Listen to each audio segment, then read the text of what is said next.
दुनिया भर की दौलत शोहरत हो सामान ले आई, सकूँ फिर भी न पाया, बस तुम्हें ईमान ले आई। बहुत खुश हूँ कि मुझको मिल गई ईमान की दौलत, बहुत कंगाल थी कल तक, अब क्या शान ले आई।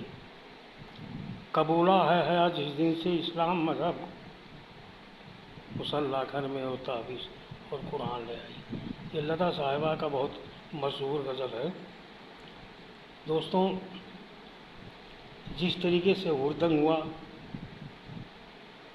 जहाँ के लोगों को खैरात खिलाना चाहिए, जहाँ के लोगों को गरीबों की मदद करना चाहिए, जहाँ के लोगों को रोज़ा रखना चाहिए, जहाँ की अगल बगल अपनी समस्याओं को लोगों को मदद करना चाहिए, वहीं पे डीजे ने बहुत अच्छा फार्मूला इस्तेमाल किया। लोगों ने हुल्लड़बाजी भी किया। उन हुल्लड़बाजी या डीजे बजाने वाले या अनसन शब्दों को बकने वालों को उन्हें इतिहास नहीं पता है। इन्हें इतिहास ही नहीं पता है।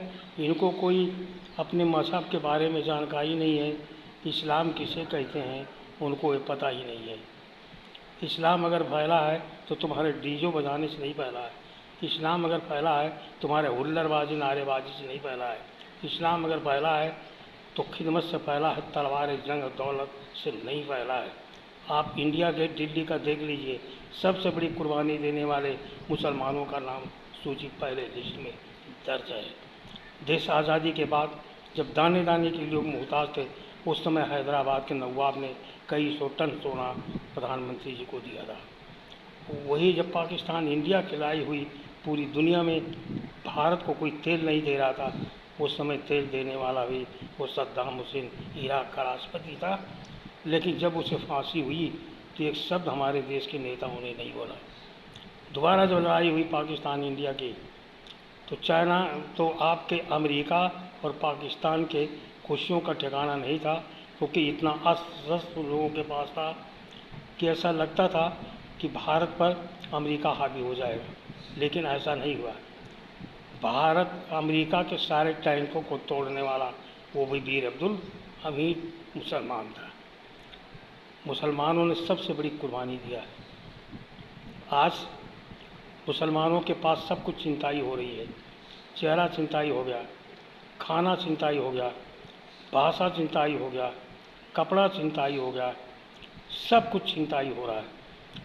जिस कौम की जितनी दीवारें गिराओगे उतने ही वो दीवारें मजबूत होती है। खुदा किसी का मोहताज नहीं है।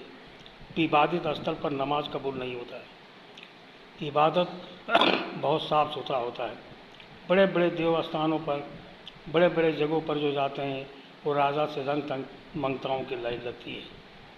इस्लाम तो एक साफ़ सुथरा मज़हब है। दुनिया में कोई ऐसा धर्म नहीं है, चैलेंज के साथ कहता हूँ, जो अपने पर्व के दिन गरीबों की मदद कोई करे। अगर कोई त्यौहार है तो उस त्यौहार का नाम ईद है। ईद में मददगारों को, मुसलमानों को नहीं पता कि उनकी ईद किस तारीख को है, लेकिन ज़रूरतमंद को 3 महीना पहले से आंकड़ा होता है, फला तारीख को ईद है।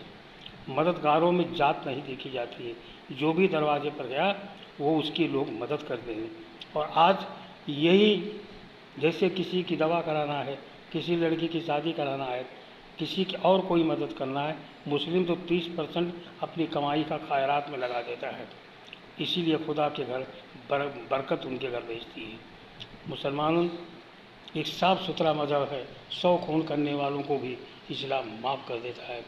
और ऐसे इतने बड़े पर्व पर किस तरह से डीजे बजाया गया, किस तरीके से डांस किया गया, किस तरीके से हुल्लड़बाजी की गई, क्या यही मुसलमान का पहचान है?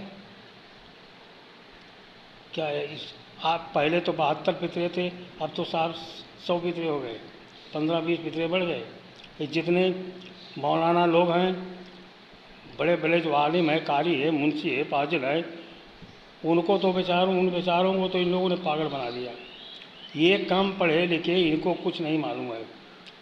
अरबी, अगर किसी मुस्लिम के पास अरबी नहीं जानकारियाँ, वो कैसे कह सकता है कि मैं मुस्लिम हूँ? जबकि अरबी नमाज पढ़ा जाता है, लेकिन 80% लोगों को अरबी, 90% लोगों को मालूम नहीं है। अरे ये डीजे बजाना, क्या नाम है, ला हौल बला कुव्वत पढ़ना, एक ही समान है।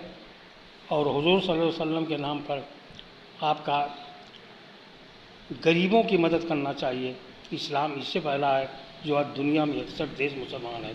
मुसलमान क्या ख़त्म कराओगे? अरे मुसलमान का तो सब कुछ चिंताई खुद कर रहे हो। ये चिंताई करते करते खुदा की कसम एक दिन ये सब जुल्म सितम ढाने वाले मुसलमान हो जाएंगे। ये जुल्म सितम करते रहेंगे, इनकी खुद आत्मा चीख उठेगी। ये मैं नहीं, ये इतिहास कह रहा है। जय हिंद, जय भारत। समाज सेवी सिद्धार्थनगर।